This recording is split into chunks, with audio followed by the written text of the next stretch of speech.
The federal election in early May will be the fourth in only 7 years, and already people are asking the question, do Canadians want another election? But a Vancouver Island political expert says that is the wrong question because the answer will always be no. He says it's time for Canadians to stop complaining and start holding politicians accountable. A News reporter Andrew Johnson has the Island reaction tonight. He joins us live. Andrew? Eric, will begin on the island with federal Green leader Elizabeth May watching the Conservative government fall and questioning why it's even happening in the first place.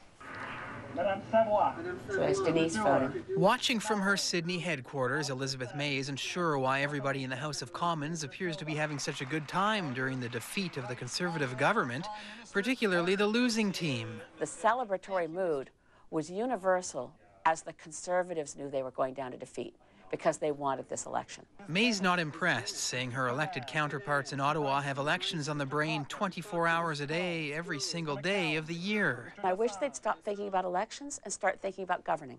When can we do what's important for Canadians? May is hoping to knock off longtime Saanich-Gulf Islands MP Gary Lunn, and she'll have about a month and a half to make her case during an election campaign Vancouver Islanders are already telling us they don't want. I don't really care, to be honest with you.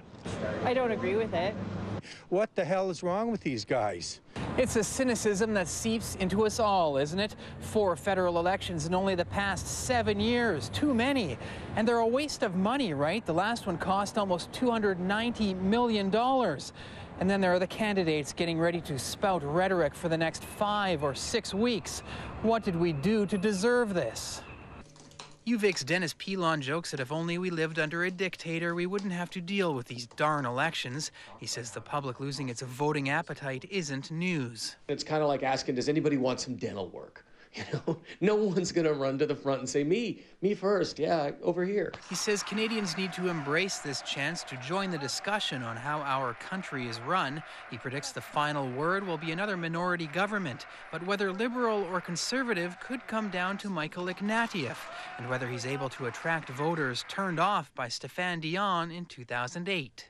There's 1 million Liberal voters who didn't show up last time in Ontario alone.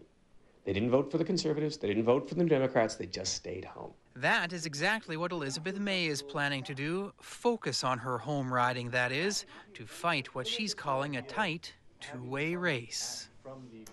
Eric, as well as not liking the dentist, Dennis Pilon also believes voter turnout will be a key swing factor in the coming election. He says low voter turnout will favor the Conservatives and could give them a majority. He explains that by saying the Conservative voter base is mostly made up of older Canadians who are very likely to come out to vote no matter what. And if turnout is low, it is the Liberals who will suffer.